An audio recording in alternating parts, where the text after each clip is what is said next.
আসসালামু আলাইকুম ওয়া রাহমাতুল্লাহি ওয়া বারাকাতুহু।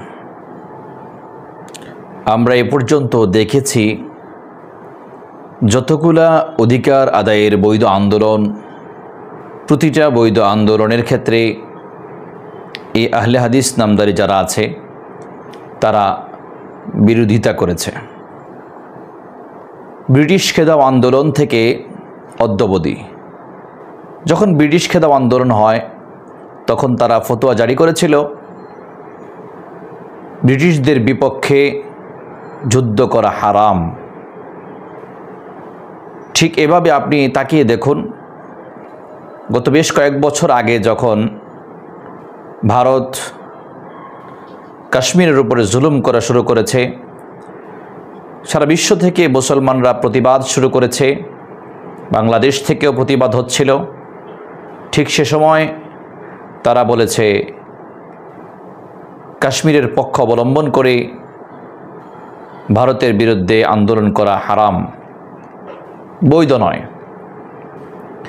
এরপরে সবচেয়ে বেশি যেটা প্রসিদ্ধ বিষয় সেটা হলো যে ফিলিস্তিন আর ইসরায়েলের যখন যুদ্ধ শুরু হয় তখন তো ওরা একবারে হাঁক ডাক দিয়ে কত রকম কথাবার্তা বলেছে ফিলিস্তিনের বিরুদ্ধে, হামাসের মুজাহিদদের বিরুদ্ধে। তারা একথা বলেছে যে এটা এক ধরনের আত্মহত্যা, কেন করতে গেল, কত ব্যঙ্গাত্মকভাবে তারা উপস্থাপন করেছে।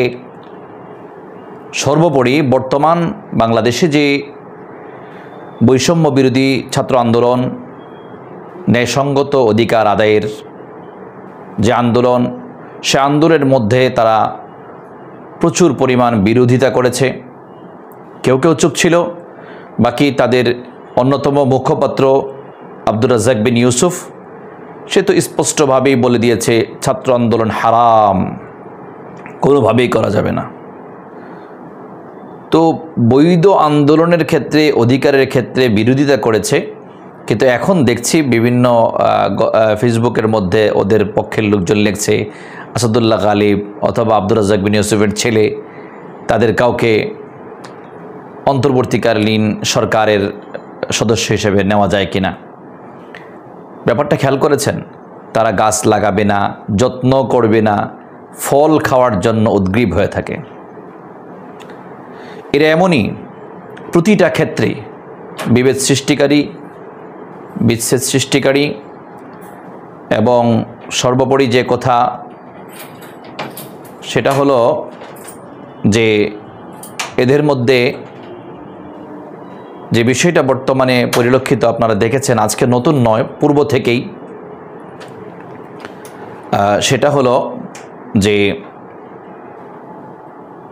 ইবাদতের ক্ষেত্রে মুসলমানদের মধ্যে বিভেদ সৃষ্টি করা, পুরা জাতির মধ্যে একটা বিভেদ সৃষ্টি করা, বিচ্ছেদ সৃষ্টি করা, এটা ওদের অন্যতম কাজ।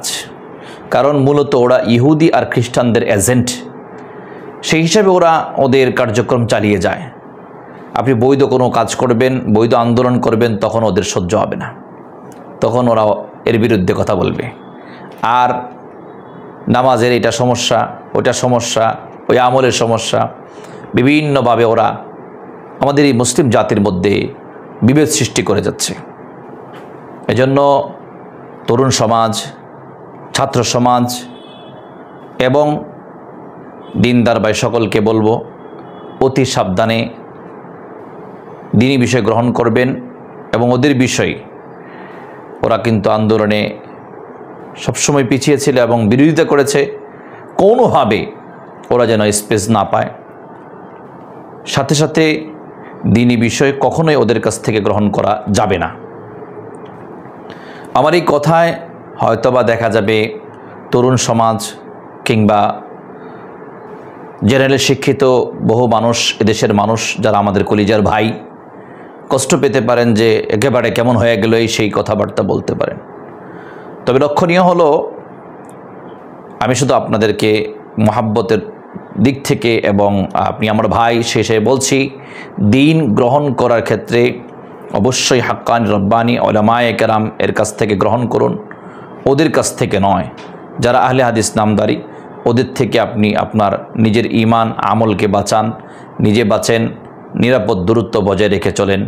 আল্লাহ রব্বুল আলামিন আমাদের সকলকে, আমাদের এই জাতিকে, আমাদের এই দেশকে হেফাজত করুন। আমিন। আসসালামু আলাইকুম ওয়া রাহমাতুল্লাহি ওয়া বারাকাতুহু।